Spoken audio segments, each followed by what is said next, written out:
Tonight on Reporting Scotland, the UK Supreme Court rules that the legal definition of a woman is based on biological sex. It follows a dispute between the campaign group For Women Scotland and the Scottish Government, who'd argued the definition should include trans women. Judges said the ruling should not be seen as victory of one side over another. Biology is a reality. It does not matter. We should be able to actually say we have the right to our own services. I'm pretty gutted by this ruling. I think it undoes a really important principle that was put in place 20 years ago. Also in tonight's programme, after the worst flu death season in more than 4 decades, a charity calls for flu vaccines to be reinstated for 50 to 64-year-olds. It's almost an evil blend of motor neuron disease, dementia and Parkinson's. The north of Scotland has one of the highest rates of Huntington's disease in the world, according to a new study. And coming up in tonight's sport, we're in Bilbao ahead of Rangers' big night in the Europa League tomorrow. Hi, I'm Laura McKeever. Welcome to Wednesday's programme.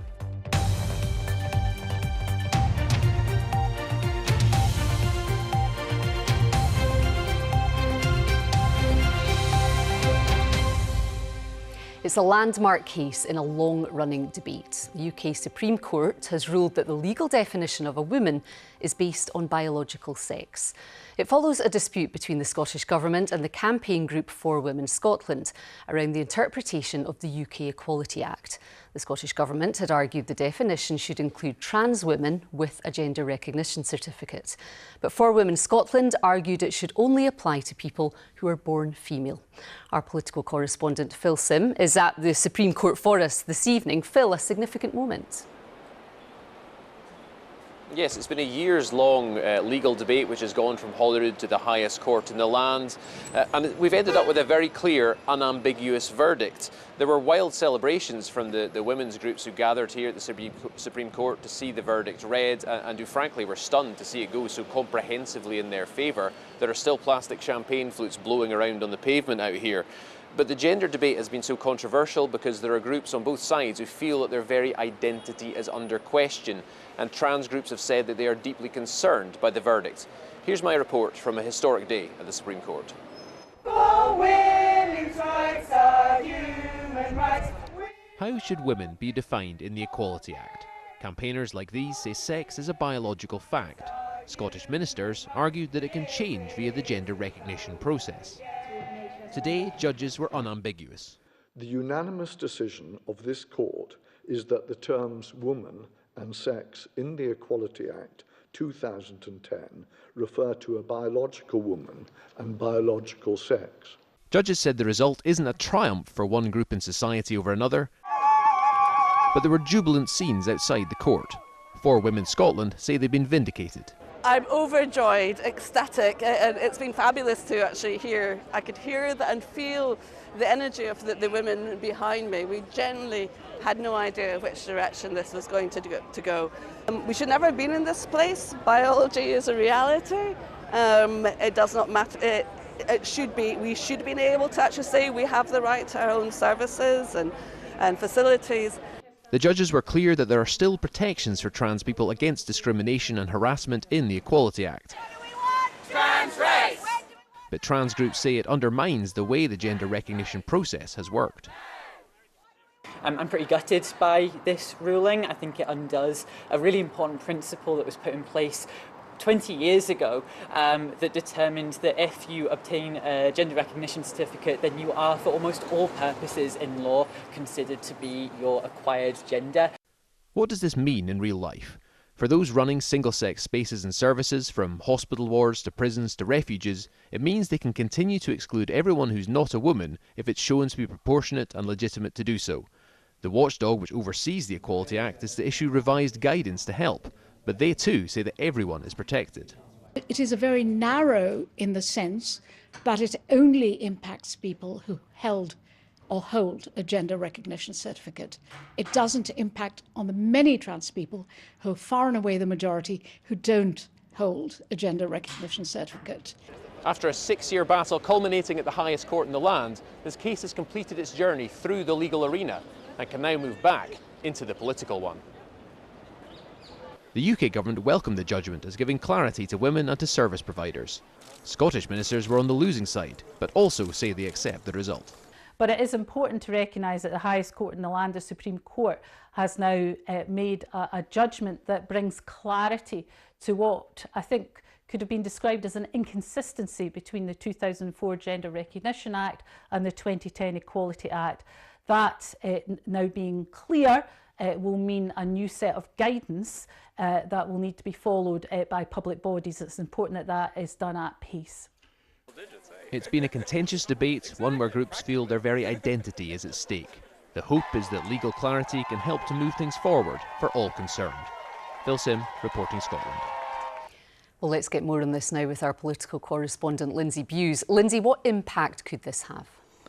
Well, this is a landmark judgment that provides final legal clarity on exactly who is entitled to sex-based protections under equality law, and it is set against a backdrop of what has been years of heated debate really over gender identity issues more broadly here at Holyrood and beyond. Those have included the Scottish Government's proposals for a system of self-ID on gender recognition, the controversy surrounding the transgender prisoner Isla Bryson, initially housed in a women's prison, and more recently an employment tribunal involving an NHS Fife nurse who objected to sharing a changing room with a transgender doctor.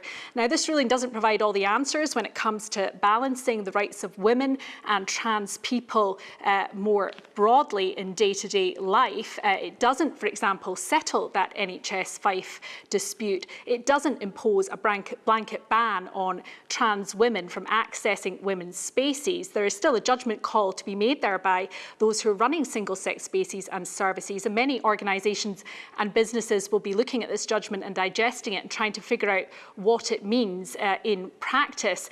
When MSPs return here to Holyrood from recess, there will be questions for the Scottish Government on providing more clarity on how the law will work in practice. I think ministers will also face questions on their decision to fight this case. The Scottish Government will be hoping to draw somewhat of a line on this after this ruling. I think they want to extract themselves from what has been a very controversial and politically damaging debate and issue, but with both sides wanting to ensure that their rights are enforced and protected, I think that's going to be easier said than done. OK, Lindsay Bewes at Holyrood, many thanks.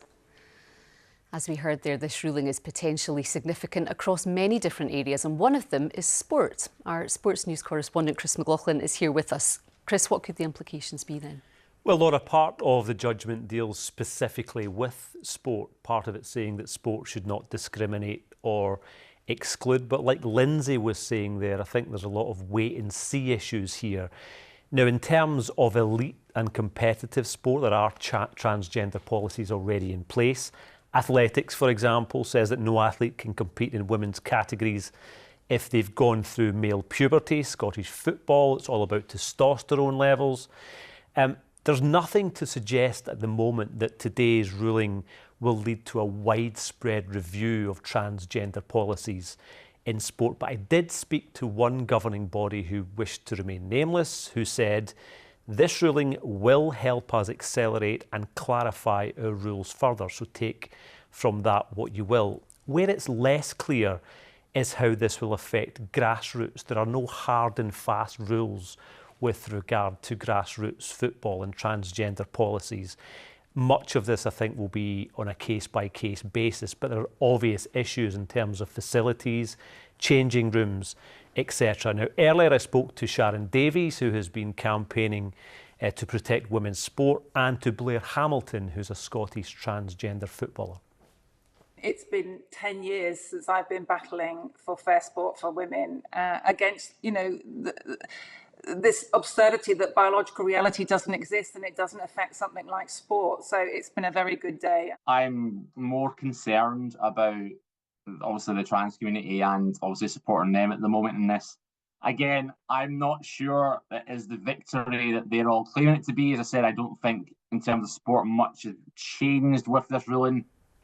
So as you can hear, it's a subject that remains divisive in sport, like many other parts of society, due to the competitive nature, of course, of sport, but I don't think, Laura, it's going to have a huge impact right away in sport, at least. OK, Chris, for now, thank you. Let's get some of the day's other news now. Police investigating the death of a man in Douglas near Lanark have confirmed they're treating it as murder. 35-year-old Joe Buchanan was fatally injured in an incident in Springhill Street on Sunday evening. Detectives believe it was a targeted attack and say there's no risk to the wider public. They're appealing for witnesses and for any CCTV or dashcam footage from the street. And the United States consulate in Edinburgh could be closed due to spending cuts imposed by Elon Musk's Department of Government Efficiency. Documents seen by the Washington Post suggest the diplomatic mission, which has had a presence in the city for more than 200 years, is reportedly among 30 under threat. The US State Department says no embassy or consulate closures have been announced, and it continues to assess its global programmes and posture. Now, there's been a record number of flu deaths this year, prompting campaigners to call on the Scottish Government to extend who's eligible for free vaccines. The charity Asthma and Lung UK says the programme should be open to all over 50s.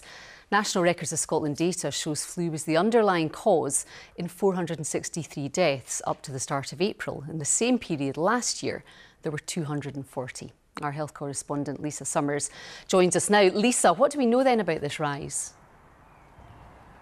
Well, we don't exactly know what's causing it, but we've had 3 pretty bad flu seasons in the years since COVID, this one particularly severe with record numbers of hospital admissions and record numbers of people dying. Now, there has been a tightening up of the eligibility criteria for a free NHS jab this past year, but that's also coincided with quite a significant drop in the number of people coming forward to get those vaccines, not so much in older people, but in younger people who are considered to be at risk of developing serious complications or becoming very ill with flu. There's been quite a sharp drop-off in the numbers getting that jab. And all of those things have prompted the charity Asthma and Lung UK to say more needs to be done to encourage people to come forward. There's a combination of all those people being taken off the lists and other people who were on the list choosing not to have the flu jab. All these factors together gave us this perfect storm of this really high number of people being admitted to hospital and this massive number of people, 463 people, who've lost their lives. And that's just...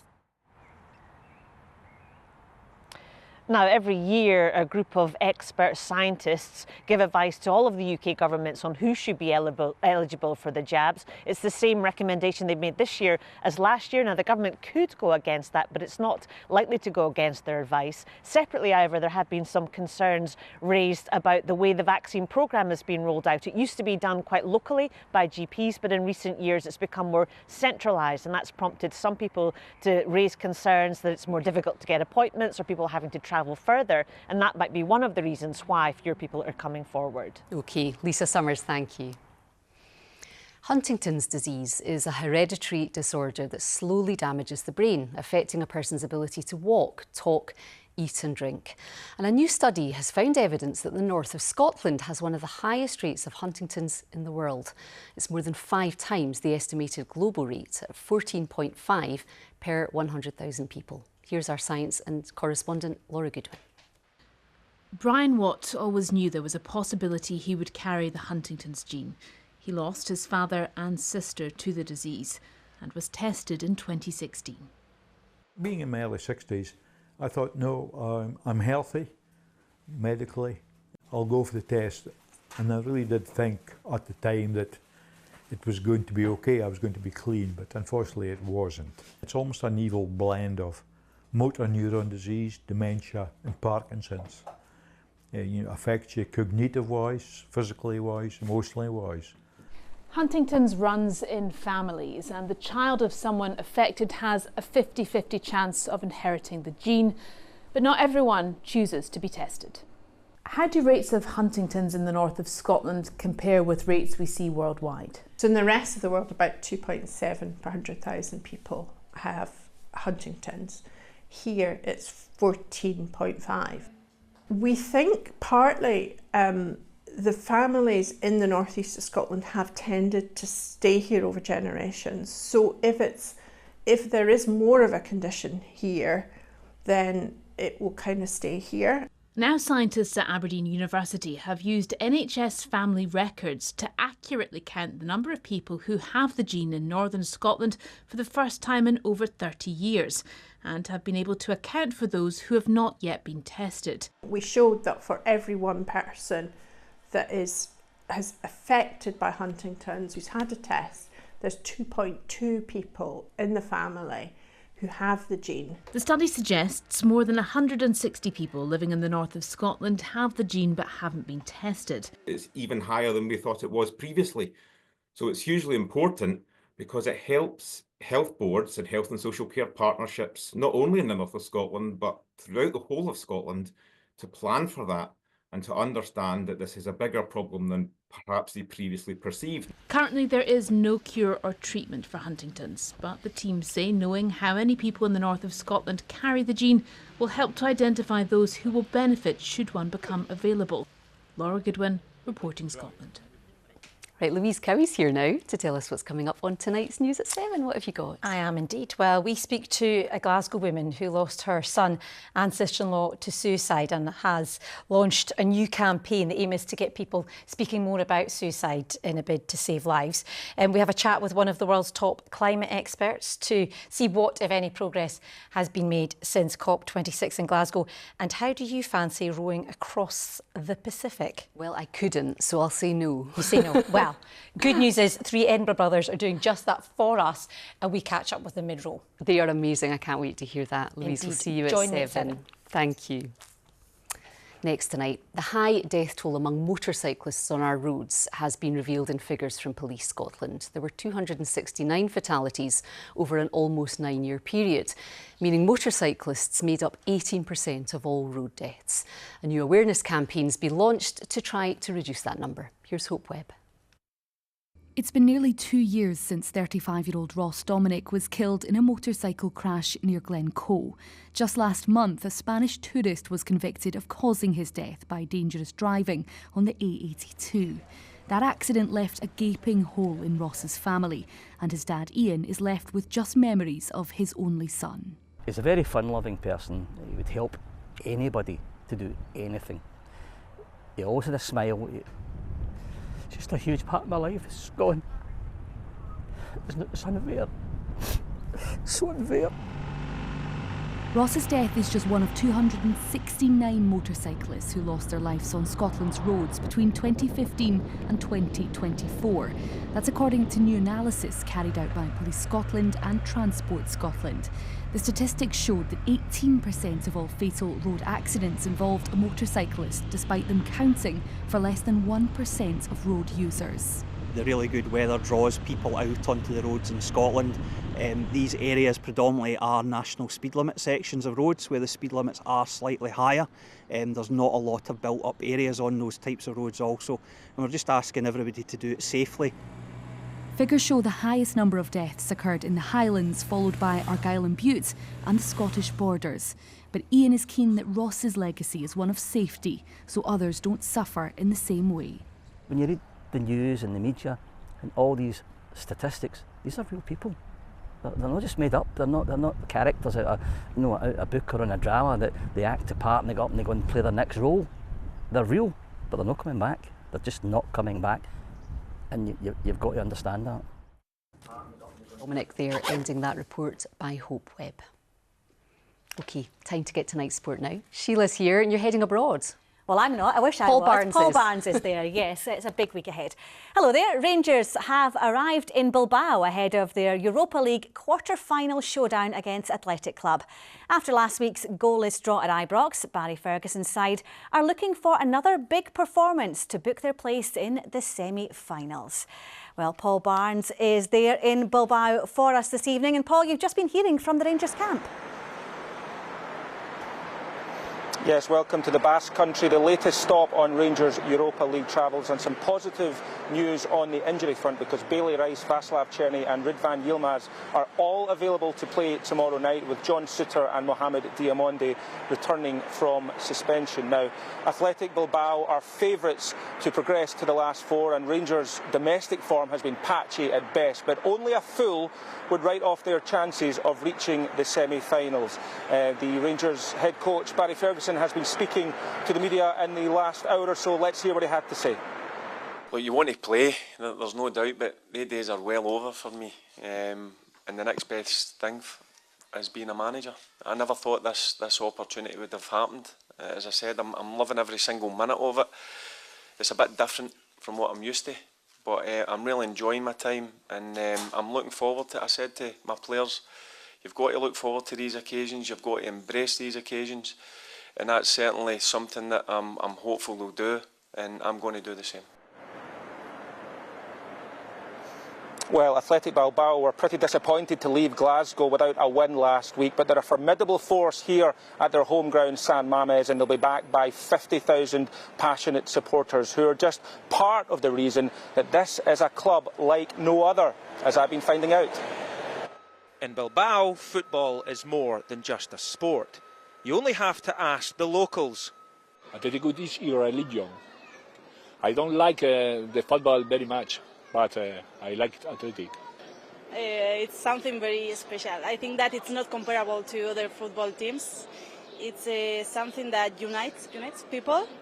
It's more than football, it's passion. Most of the people are proud of them, of the team. So, you know, it's really important for the city. The passion of the people is typified in the culture of Athletic, who claim to be the most unique football club in the world. While everyone else scours the globe for the best talent, Athletic only select players born or raised in the Basque Country. The feeling of belonging is incredible. In another teams, they are thinking, next year I'm going to go to England, I'm going to go to Italy, I'm going to go to France. And here is different, because our players want to be here. And at the end, they are Athletic. Despite the policy, Athletic remain one of Spain's most successful clubs, rolling out a constant production line of top-class players at their esteemed academy. You have to invest in academies, and this is the key of everything. Athletic Bilbao is really strong in La Liga, and because it's investing a lot of money and a lot of time in academy. Some people would say that in 2025 your policy is old-fashioned and it discriminates against players who are not allowed to play for this club. What would you say to that? Yeah, I don't agree. We receive all the players that we can sing. We have the best example with Williams brothers, with Marwan Sanadi, who is born here, but his parents are from Morocco. The parents of Iñaki and Nico Williams are from Ghana. This season could be very special as Athletic target their first ever European trophy, with the Europa League final being played at the Cathedral, San Mamés. But to do that, they'll have to get past Rangers first. Paul Barnes, reporting Scotland, Bilbao. Well, now to domestic football, and Aberdeen's form has been something of a mystery this season. Jimmy Tilleen began his first season in charge by winning his first 13 games before the results took a major downturn. The Dons got back on track though and could yet finish third in the league, but it's the Scottish Cup that offers the chance of silverware. They take on Hearts at Hampden on Saturday in the first of the Cup semis, and Tilleen expects the Tynecastle side to pose his players a stiff test. Of course, we have a strong belief in ourselves, but we also know it's going to be a difficult game. It's a semi-final, it's a cup game, it's win or you're out, so it's all about this tension around the game. We're really looking forward to it, and we know Hearts is a good team, so we have to be really sharp. We have to enjoy the expectations and try to perform our best we can do for that day to try to get to the final. Now, as you can see here, it could be a huge night in the SWPL title race with the top four in action against each other. Leaders Glasgow City play Rangers, who are just a point behind in third, and second place Hibernian take on fourth placed Celtic. Elena Sadiku's side are the reigning champions, but are just 8 points off the top. Now, finally, Scots Archie Goodburn and Rory Dixon race this evening in the final of the men's 50 metres breaststroke at the British Swimming Championships in London. You can watch that race and all the others on the BBC iPlayer. Goodburn finished 4th in the 100 metres breaststroke final last night, and earlier today he won his heat and was second fastest in qualifying for tonight's final. The 23-year-old University of Edinburgh swimmer is undergoing treatment for brain cancer, having been diagnosed with inoperable tumours last year. Big night for him tonight, Laura. What an amazing guy. Sheila, thank you very much. Right, let's get some weather now. It's felt autumnal today, Joy, hasn't it? Absolutely. It's hard to believe that we are actually in April. Good evening, everybody. Well, as we can see here, it has been, for the most part, an overcast day with cloud lingering for many. We've also seen, though, some sunshine, particularly more northern spots and the Northern Isles, seeing beautiful blue skies. But we've also had this heavy rain slowly working its way northwards. That will continue to move northwards towards the Northern Isles overnight. Heavy initially, turning more showery towards morning. Elsewhere, largely cloudy, dry, although we will see some clear skies breaking through, particularly for the central belt and also the northeast towards morning. Definitely not as cold tonight as we saw last night. Chillier around those sheltered spots with more of a breeze for the coast. Tomorrow morning, therefore, for the most of us, it is going to be a cloudy start. We have a few showers in the central belt and the north. They will become more frequent as the day progresses, heavy at times. And if we take a look in more detail around about 4 o'clock, we can see for the Northern Isles, dry for many with a mixture of clear spells, variable cloud showers, and a similar picture across the northeast, the far north of the Northern Isles is indeed the central belt, Dumfries and Galloway, the borders, even into parts of Argyll and the Inner Hebrides, that will see the best of the sunshine in the afternoon. Elsewhere, if you do catch a shower, could be heavy, those showers continuing for a time in the evening, but actually tending to fizzle out, leaving a dry night under clear skies, a cold night to come, especially for the northeast. We are looking at a touch of frost developing as temperatures there fall below freezing. Then on Good Friday, we're in the middle of these weather fronts, so actually a dry, settled day to come. Beautiful start to the day for the most part, and the far north holding in on to the best of that sunshine. Elsewhere, cloud will build. We have some quite heavy rain pushing up the west coast. A few showers too developing as the day progresses. In the west, it might feel a touch milder as winds swing more easterly, but in the east, here it is going to be a chilly one.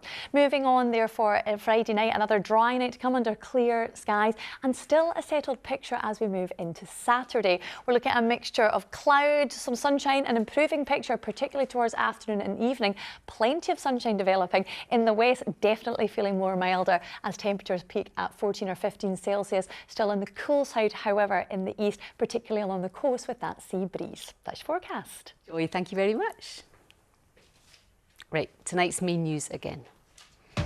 Judges at the UK Supreme Court have unanimously ruled that a woman is defined by biological sex under equalities law.